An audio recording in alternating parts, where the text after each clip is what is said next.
하나님께서 오늘 우리에게 주시는 말씀은 구약성경 이사야 12장 2절에서 5절 말씀입니다.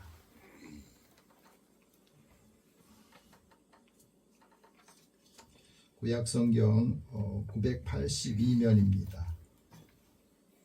함께 이 말씀을 읽으면서 이사야 선지자를 통해서 주신 말씀 우리 모두가 함께 받기를 원합니다. 2절 말씀 같이 읽겠습니다.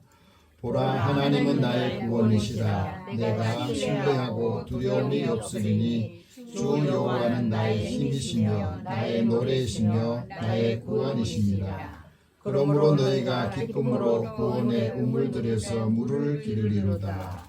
그날에 너희가 또 말하기를 여호와께 감사하라. 그의 이름을 부르며 그의 행하심을 만국 중에 선포하며 그의 이름이 높다 하라. 여호와를 찬송할 것은 극히 아름다운 일을 하셨음이니 이를 온 땅에 알게 할지어다. 아멘. 잠깐 기도하겠습니다. 사랑의 하나님, 믿음의 사람들을 통해서 하나님을 알게 하고 또 하나님을 믿음으로 우리 안에 하나님의 능력이 있음을 깨닫고 많은 사람들에게 그리스도의 사랑의 복음을 전하는 자를 축복하여 주옵소서. 오늘도 주의 말씀을 듣고 한 주간 동안 시리와 낙심하는 사람들에게 주의 은혜를 더하시고 또 믿음의 사람 한 사람을 통해서 많은 사람들이 복을 받게 하여 주옵소서. 예수님의 이름으로 기도드립니다. 아멘. 우리 옆에 계신 분들 서로 인사 나눕시다. 하나님 당신을 사랑하십니다. 하나님 당신을 사랑하십니다. 하나님 은혜가 함께하기를 축복합니다. 하나님 은혜가 함께하기를 축복합니다. 네. 요즘 많은 사람들이 실망, 낙심, 또 연말이 되지만 우울한 마음을 갖고 있고 특히 청년들이 힘이 없는 일들이 많이 있습니다. 그래서 청년들에게 희망을 주는 멘토로 활동을 하는 총신대학교에서 조직신학을 가르치는 나영환 교수님이 많은 젊은이들에게 상담도 하고 또 필요한 말을 해주면서 그런 것들을 이제 모아가지고 다시 시작할 용기라고 하는 책을 썼습니다.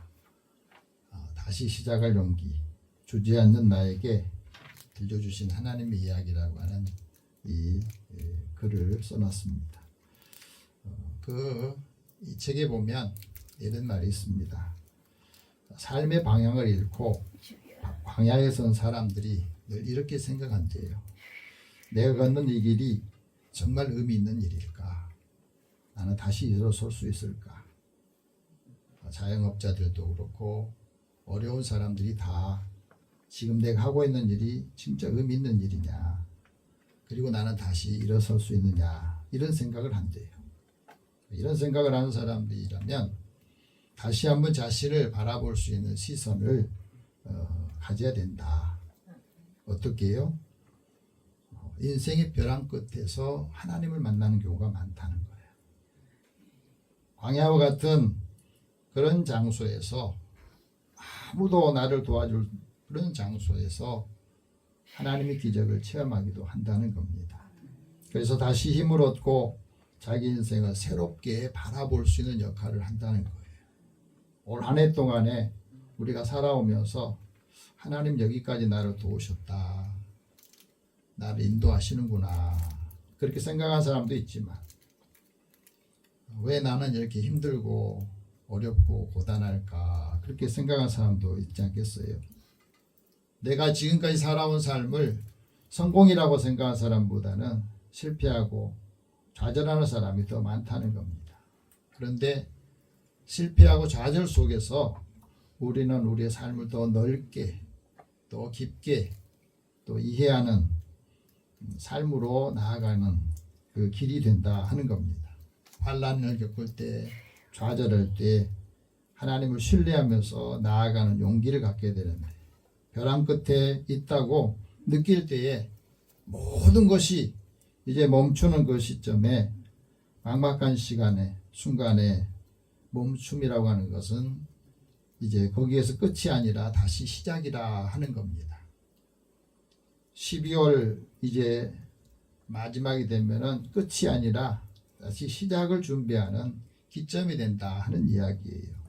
그렇기 때문에 우리의 환경이 아무리 어렵고 또 척박해도 거기에서 우리가 믿음으로 나아가야 된다 하는 소망의 메시지예요.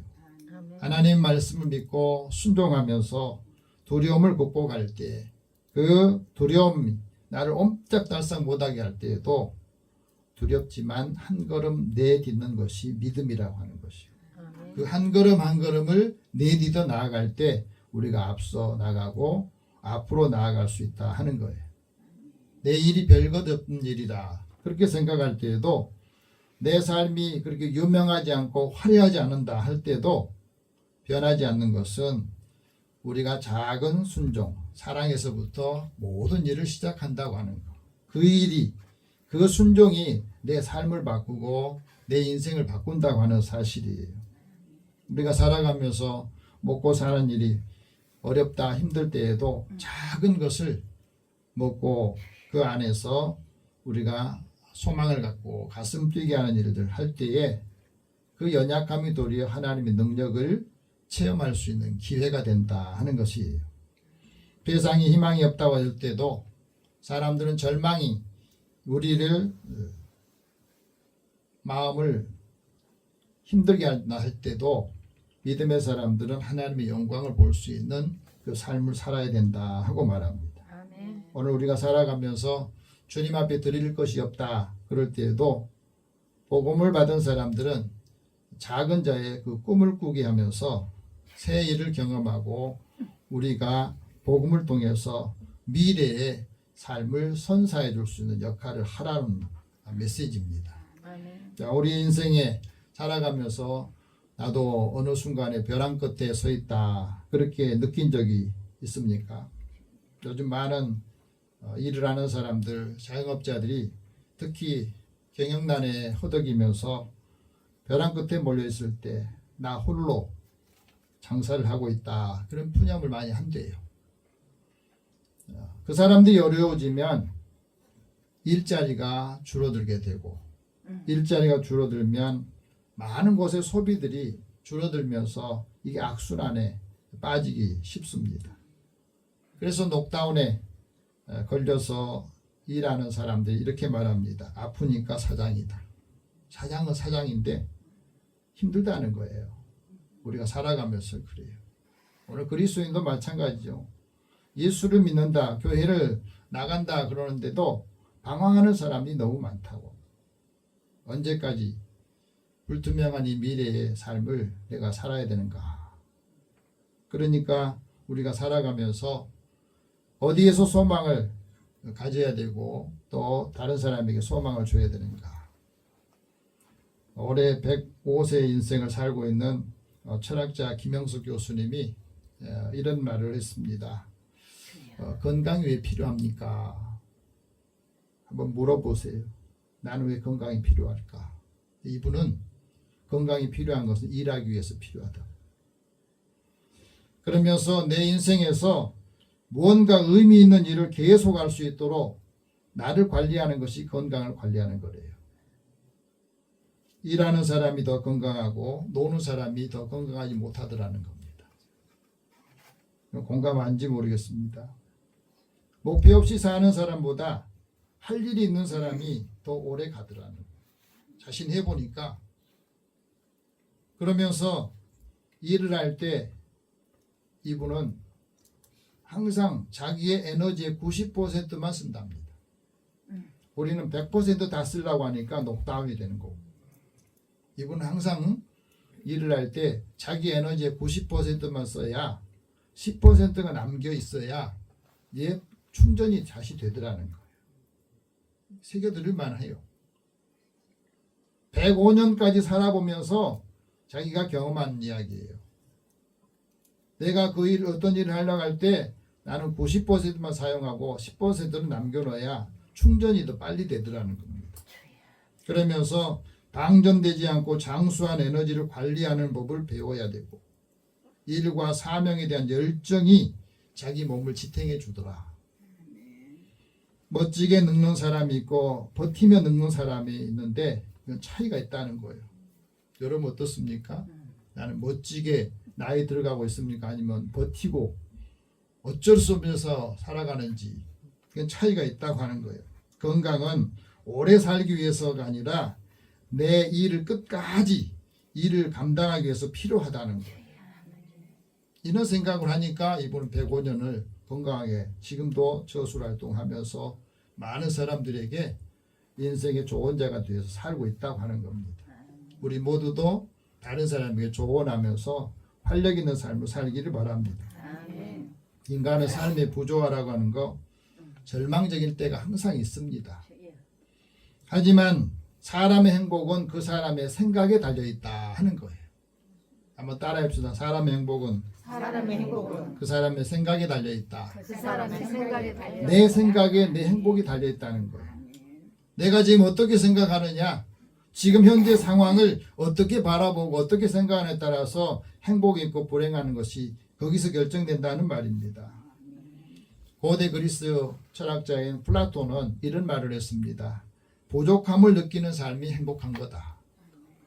많은 사람들이 생각할 때 많은 게 풍족해야 행복하다고 그러는데 이 철학자는 부족함을 느끼는 삶이 행복한 삶이다.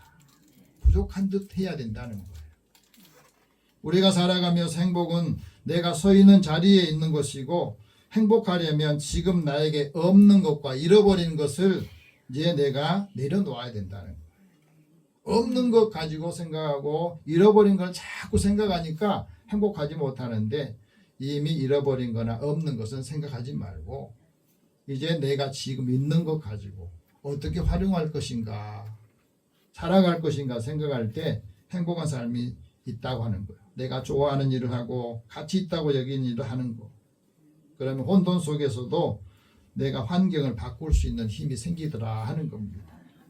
오늘 이사야 선지자를 통해서 하나님께서 말씀합니다. 하나님은 구원이시다. 내가 하나님을 신뢰하고 나니 두려움이 없더라. 온 땅의 아름다운 일을 알려라 하는 말씀입니다. 자, 오늘 말씀 한번 보십시다. 인생을 살면서 내가 보아야 될 것, 주목해야 될 것이 뭐냐? 오늘 2절 말씀 다시 봅시다. 보라, 하나님은 나의 구원이시라. 내가 신뢰하고 두려움이 없으리니 주 여호와는 나의 힘이시며 나의 노래시며 나의 구원이십니다. 우리가 신앙생활하면서 하나님 믿으면서도 하나님은 나의 힘이다, 하나님 나의 구원이시다, 하나님 나의 노래가 되시고 나의 능력이 되신다, 이런 고백을 많이 안 하거든요. 굉장히 수동적이고 피동적인 생각을 많이 합니다. 우리가 하나님의 은혜를 사모할 때에 내가 주목하고 바라보는 게 뭐냐, 내 안에 있는 것 중에서 내가 바라봐야 될 게 뭐냐면 내 안에 있는 거짓된 안정감을 이제 그 거품을 걷어내라는 거예요. 안전하지도 않고 마음이 평안하지도 않은데 그대로 갖고 있다는 거예요. 이걸 걷어내지 않으면 우리 안에 하나님께서 하시고 하는 뜻을 이룰 수가 없는 거예요. 나이가 들수록 또 우리 마음에 두려움이 조금씩 더 쌓이고 있는 거잖아요. 하나님께서 나의 구원이시다. 여기서 구원이라는 말은 예수아라고 하는 히브리 말인데 이 예수라고 하는 말이 같은 의미예요. 예수라고 하는 말 속에는 뭐가 있느냐면 거기에는 도움이라고 하는 게 있어요. 승리라고 하는 거. 예수라고 하는 말엔 번영이 있고 또 구출한다, 건강하다는 말이 있거든요. 다시 말하면 우리가 예수 안에 산다, 예수를 믿는다는 말은 예수님을 통해서 우리에게 번영을 주시고 또 건강을 주시고 승리하게 하시고 우리의 위기 가운데서 우리를 구원해 주시고 건전해 주신다 하는 말씀이거든요. 그래서 예수를 이렇게 말하잖아요. 자기 백성을 저들의 죄에서 구원할 자. 이게 예수라는 뜻이에요. 우리를 슬럼프에서 고통에서 건전해 줄 그분이 바로 예수라는 뜻입니다. 그래서 하나님이 이것을 위해서 예수님이 하나님의 함께 말씀으로 계셨다가 육신을 입고 이 땅에 우리 가운데 오셨다. 사도 요한은 그 예수를 보면서 우리가 하나님의 영광을 보니 하나님의 은혜와 진리가 충만하더라. 그런 고백을 했던 거예요. 오늘 우리도 사도 요한처럼 내가 예수님 믿고 나서 하나님 은혜를 체험하고 하나님의 진리 안에서 충만한 삶을 살기를 원한다고 우리도 말할 수 있어야 된다는 겁니다. 그래야 이 땅에 예수님이 보내신 목적을 우리를 통해서 이루시는 거예요. 예수님이 이 땅에 오신 목적이 뭐예요? 세상을 심판하는 게 아니라 예수님을 믿고 예수님을 통해서 모든 사람들이 영생을 얻게 하려고 예수님이 오셨다고 하는 겁니다. 아멘. 오늘 우리도 이 믿음의 확신을 가져야 되는 겁니다. 예수님의 단생이 하나님의 약속을 이루시는 역사적인 사건이고 예수님의 단생이 우리의 최대의 기쁨이고 또 하나님이 주신 은혜와 섭리 가운데 가장 복된 날이 바로 성탄절이라는 거예요. 아멘. 우리는 그 성탄절을 기다리는데 이제는 예수님이 오신 그분보다 다시 오실 예수님을 우리가 기다리면서 살고 있습니다. 아멘. 여러분 하나님께서 나의 구원자이심을 믿습니까? 아멘. 예수님이 나의 구원자이신 것을 믿을 때에 그 사람이 하나님을 신뢰하는 겁니다. 하나님을 신뢰한다는 그 삶이 자신의 삶을 견고하게 하고 하나님이 보내신 선지자를 신뢰하는 사람에게 형통함이 있다. 그래서 아멘. 내 인생을 형통하려면 하나님이 말씀하신 선지자들의 그 말씀을 신뢰해야 돼요. 그 사람에게 하나님께서 인자함을 둘러주시고 그 사람에게 하나님께서 선하심을 맛보게 하신 거예요. 그래서 다윗도 하나님을 체험하면서 너희는 여호와의 선하심을 맛보고 알아라 이 말이에요. 하나님의 선하심을 맛보고 알아야 하나님께 피하고 하나님께 피한 사람이 복이 있고 그 사람이 하나님을 경외하게 되고 하나님을 경외한 사람이 부족함이 없이 살더라는 거예요. 우리의 삶이 다시 이제는 내 힘으로 살려고 하는 것에서 하나님께 맡기고 하나님께 피하고 하나님을 신뢰하면 사람을 신뢰하고 믿는 것보다 훨씬 더 낫더라는 거예요. 아멘. 그것을 우리에게 말씀하고 있습니다. 그래서 하나님의 은혜를 사모한 사람에게 하나님께서 그 은혜를 통해서 우리에게 겁없이 하나님의 말씀을 담대하게 또 전할 수 있도록 힘을 주신다는 겁니다. 그 힘을 얻어야 우리가 다른 사람에게 전달할 수가 있습니다. 성령을 통해서 봉사하고 예수 그리스도를 자랑하는 예수 믿는 사람들이 예수님 자랑하는 사람이 별로 없습니다. 왜요? 내 안에서 그런 능력이 그런 역사가 별로 없었기 때문에 그렇습니다. 하나님을 신뢰하는 사람에게는 두려움이 없습니다. 내 마음에 아직도 두려움이 있다는 것은 하나님의 사랑에 대한 문제가 있다고 하는 거예요. 사랑이 두려움을 없애주고 멀리 또 멀리하게 해주는데 하나님의 사랑이 내 안에 부족하면 마음에 늘 두려움이 있습니다. 그래서 두려움이 사랑을 물리치고 두려움을 통해서 세상의 모든 것들을 이길 수 있다 하는 말씀합니다. 사도 요한이 사랑 안에 두려움이 없더라. 온전한 사랑이 두려움을 내쫓더라. 근데 두려워하는 것은 내가 형벌을 받을까 봐서 걱정하는 겁니다. 그래서 마음속에 두려움이 있으면 하나님의 사랑에 대한 점검을 필요하다는 거예요. 하나님의 사랑 안에서 온전히 이루지 못한 것이 나를 두렵게 하고 세상을 두렵게 한다 하는 거예요. 세계적인 성공하는 사람들을 다 이렇게 연구해가지고 사람들이 성공해 보라고 권면했던 나폴레옹 힐이라고 하는 분이 있습니다. 이분이 마음의 평안을 얻으려면 7가지의 그 두려움에서 해방돼야 된다 그랬습니다. 그 7가지가 뭐냐면 첫 번째는 가난에 대한 두려움이에요. 여러분 가난에 대한 두려움이 있으면 내가 살아가는 이 존재에 대한 이 삶이 불안해진 겁니다. 그렇죠? 육신적인 가난함이 미래에 대한 불평함이 늘 삶에 대한 늘 마음을 흔드는 거예요. 그게 복음이 뭐냐면 예수님께서는 심령이 가난한 사람이 복이 있다 말씀하시잖아요. 다시 말하면 내가 가난하기 때문에 늘 갈급하고 하나님 앞에 늘 필요한 것을 구하는 사람이 복이 있다고 하는 거예요. 가난에 대한 두려움은 우리 심령이 주님을 갈급한 마음으로 찾을 때 하나님께서 그 길을 열어주신다고 하는 거예요. 두 번째 두려움은 비판에 대한 두려움이 있대요. 다른 사람이 나한테 이런 말을 하면 어떡하나 의식한다는 거예요. 비판에 대한 두려움. 여기 자유해야 돼요. 왜? 내가 잘하든 못하든 다른 사람이 나에 대해서 말을 하게 돼 있어요. 그게 신경 쓰지 마시기 바랍니다. 아멘. 남을 의식하지 말고 하나님과 나와 관계 속에서 내 삶에서 방향을 쫙 잡고 나가면 비판하더라도 시간 지나면 없어지는 거예요. 비판의 두려움이 없어야 자유함이 있다고 하는 겁니다. 세 번째는 건강 상실의 두려움이 있대요. 그렇죠? 건강에다 갑자기 몸이 약해지면. 그래서 요즘에는 건강에 대한 이 두려움이 염려증으로 바뀌어요. 건강 염려증. 그것도 맡기시기 바랍니다. 하나님 나에게 주어진 시간까지.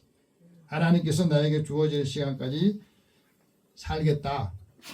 이 몸이 무너지면 어떡할까? 그런 고민하지 말고 하나님이 나에게 건강 주시는 때까지 살 수 있게 해주세요. 그 기도를 하시면 됩니다. 세 번째는, 네 번째는 사랑의 상실을 두려워한다는 거예요. 그죠? 지금 이제 우리가 고민하고 두려워한 것도 말이에요. 사랑받았던 사람에게 관심이 점점 멀어지게 되면 이걸 잃어버릴까 두려워하는 거. 여기서 자유를 얻어야 된다는 겁니다.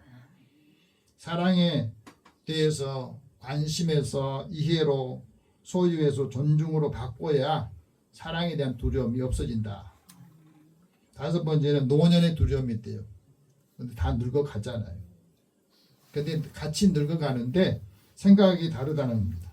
어떤 사람은 나이 들면서 나이 들수록 이 두려움이 많아지게 되는데 두려움을 벗은다면 나이는 늙어가는 것이 아니라 다른 나로 익어간다 하는 거예요.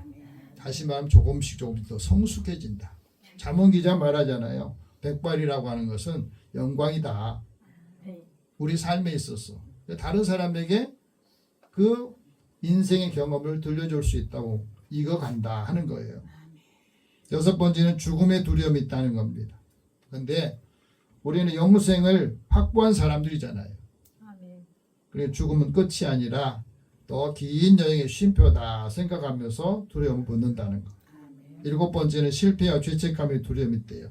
근데 이것도 우리는 이미 보장을 받았어요. 하나님께서 우리에게 주시는 여러 가지 일 가운데 또 실패해도 다시 일어설 수 있도록 실패가 디딤돌이 되어 성공의 디딤돌이 될 수 있습니다.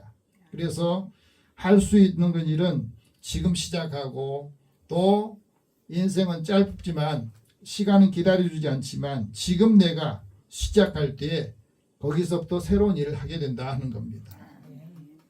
평생 기다리는 삶으로 살지 말고 우리의 삶을 또 생각하는 것을 실행하여서 하나님의 뜻을 이루는 현실을 만들어 보라는 이야기예요.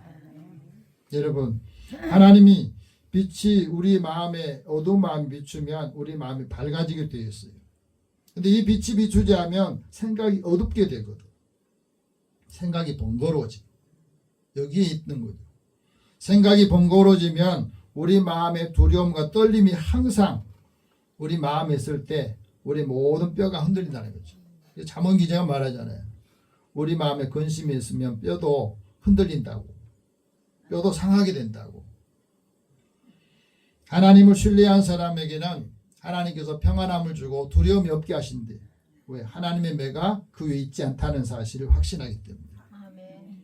하나님이 우리에게 주신 은혜를 받으면서 우리가 힘들고 어려울 때마다 우리는 간구하고 하나님의 응답을 받을 수 있는 기회를 주셨잖아요. 그래서 모든 두려움에서 나를 건져주시고 인도하신다 하고 말합니다. 그래서 하나님을 신뢰한 사람들에게 하나님께서 그의 편이 되어주시고 그 돕는 자 중에 계신다. 사람들이 나를 미워하는 자도 하나님께서 그 사람을 보호해 주신다는 것을 확신하기 때문에 오늘 시편기 오늘 이사야처럼 말합니다. 여호와는 나의 구원이시고 여호와는 나의 힘이고 여호와의 나의 노래이시다. 이 고백을 할 수 있고 증거를 할 수 있었다는 겁니다. 하나님께 구원받고 하나님을 신뢰하는 사람, 그 사람이 무엇을 하느냐? 기쁨으로 구원의 의무를 길러낸다 하는 말합니다. 3절 같이 봅시다. 그러므로 너희가 기쁨으로 구원의 의무를 들여서 물을 기르리로다.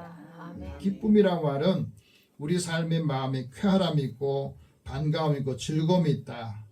기쁨으로 이제 활력 있는 삶을 산다. 그런 의미가 있거든요. 이 구원의 우물들에서 하나님의 자비하심, 하나님의 은혜를 받는 원천이 되고 또 이 은혜는 다양한 통로를 하나님께서 우리에게 주시는 겁니다. 그래서 이 은혜가 고갈되지 않도록 우리가 하나님의 은혜를 사모하는 마음을 가져야 된다. 이것을 가져야 다른 사람에서 우리가 할 수 있는 거예요. 아멘. 김제에서 밝은 안과 의원을 이제 개원해 가지고 많은 사람들에게 활력 있는 삶을 주는 임창현 원장의 이런 이야기를 합니다. 이분이 고등학교 3학년 때 하나님 앞에 소원 기도를 했대요. 하나님, 제가 어디에 가게 되면 하나님 주님께서 주신 것들을 위해서 잘 사용하겠습니다. 어디에 가게 됐어요. 가서 이제 젊은 나이에 대형 병원에 부원장으로 재직하게 되니까 많은 사람들이 부러워하더라는 겁니다. 명예도 얻게 되고 물질적인 것도 따르게 되고 젊은 나이에 그렇게 되니까 많이 부러워했는데 2007년도에 여름 장마철에 전주에서 대전을 가다가 과속을 했나 봐. 150km 달리다가 이 커브길에서 이제 달리는데 그 길이 좀 패여가지고 그게 웅덩이에 물이 고였었나 봐요. 갑자기 도는데 이제 브레이크도 잡히지도 않고 순간에 그 생각을 했답니다. 이제까지 내가 잘 살아왔는데 근데 이제 이게 끝이다 하는 그 순간에 하나님 앞에 섰을 때 주님 앞에 섰을 때 할 말이 없더라는 거예요. 그래서 다급하니까 또 다시 하나님 앞에 하나님 이번 한 번만 살려주시면 내가 이제 힘을 다해서 섬기겠습니다. 일하겠습니다. 그랬답니다. 완전히 차가 뒤집혔는데 운전석은 안전해가지고 다른 사람들이 그 뒤집혀고 이제 저서 끝이 났겠다 그랬는데 다행히 문이 열고 나올 수 있다는 거예요. 그걸 보면서 다 사람들이 박수를 치더라는 겁니다. 근데 이분에게는 그런 이제 고민이 있어요. 다시 두 번째 살아나게 됐는데 그래서 이제 그 부원장직을 그만두고 또 외곽에다가 이 밝은 안과를 개원한 거예요. 근데 환자들이 오질 않아. 부원장으로 있는 그거 명예도 있을 텐데 외곽에 대해서 개원을 했는데 사람들이 찾아오지 않으니까 시간이 많이 남더래요. 그래서 그렇다면 내가 교회 가서 학생들을 가르치고 또 봉사도 해야 되겠다. 그랬는데 목사님이 해외 선교 나가면 어떻겠냐 제안을 하더래요. 그래서 이제 자기가 가진 이 재능을 다른 사람이 써야 되겠다. 필리핀 선교 이제 나갔답니다.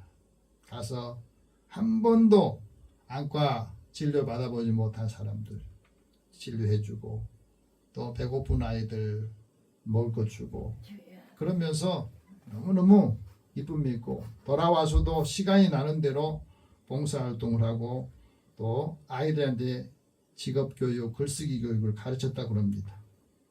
그 지역의 목회자들 보니까 시골에 목회하신 분들이 생활비도 받지 못하고 이제 은퇴를 할 시기가 됐는데 후임이 없어가지고 계속해서 목회를 해야 되는 그런 분들이 많더라는 겁니다. 그래서 그분들에게 안과 치료해주고 또 무료 수술도 해주고 생활에 필요한 것들을 공급해주고 그러면서 하나님이 주신 은혜를 감당했답니다. 내가 서 있는 자리에서 내가 할 수 있는 일에 하나님과 함께 일할 때에 그 삶이 선교가 되더라는 거예요. 구원의 우물에서 물을 퍼서 그 목마름 해결해 주니까 이번에 기독교 부분에서 이제 대상으로 상을 주더라는 거예요. 우리가 살아가면서 그렇습니다. 하나님께 감사하고 하나님께서 행하신 일을 사람들에게 알려주는 것이 필요하다는 거예요. 4절 말씀 같이 봅시다. 그날에 너희가 또 말하기를 여호와께 감사하라. 그의 이름을 부르며 그의 행하심을 만국 중에 선포하며 그의 이름이 높다 하라. 여러분, 하나님의 은혜를 깨달아야 하나님이 행하신 것을 사람들에게 말할 수 있어요. 내가 은혜를 받고 기쁨이 있어야 다른 사람에게 그 기쁨을 증거할 수 있다고 하는 겁니다. 하나님께 감사하는 사람이 하나님의 이름을 사람들에게 알리고 그 하나님께 감사하는 사람이 예배에 충실하게 된다는 겁니다. 토저 목사님이 예배에 대해서 이렇게 정의했습니다. 예배는 인간이 할 수 있는 가장 고귀한 행위다. 우리 신앙에서 예배가 삶의 중심이 되어야 돼요. 그래야 하나님을 영화롭게 하고 하나님이 그를 구원의 은혜를 보여주신다는 거예요. 하나님께 감사하는 사람에게 하나님께서 3가지 선물을 주시는데 감사하는 사람에게 첫 번째 긍정적인 힘을 주신다. 감사하는 사람에게 두 번째는 하나님을 영화롭게 하는 은혜를 주신다는 거예요. 세 번째는 하나님께 감사하는 사람에게 하나님께서는 하나님의 구원을 체험하게 해주신다는 거예요. 오늘 우리에게 하나님께서 말씀합니다. 하나님께 예배하고 하나님께 영광을 돌리는 삶을 통해서 우리의 삶에게 지침을 주시는데 그것이 우리의 삶을 풍성하게 하는 원동력이 된다 하는 말씀합니다. 하나님의 성품을 또 하나님 행하신 일을 높이 찬양할 때에 그 감사가 우리 삶을 행복하게 한다. 그것을 말해줍니다. 세 번째는 그것을 체험한 사람은 하나님께 아름다운 일을 행하셨다고 찬송하고 사람들에게 알려주는 거예요. 오늘 5절 말씀 같이 봅시다. 여호와를 찬송할 것은 극히 아름다운 일을 하셨음이니 이를 온 땅에 알게 할지어다. 하나님이 하시는 하나님의 때의 모든 일들은요, 하나님이 하신 일을 아름답게 하시는 거거든. 그래서 하나님의 때라고 하는 것은 완전한 타이밍인데 늦거나 빠르지도 않다 하는 겁니다. 그래서 하나님이 가장 안전하게 또 선한 모습으로 우리에게 말씀하신데 하나님께서 모든 것을 창조하셨는데 때를 따라 아름답게 하셨다 그래요.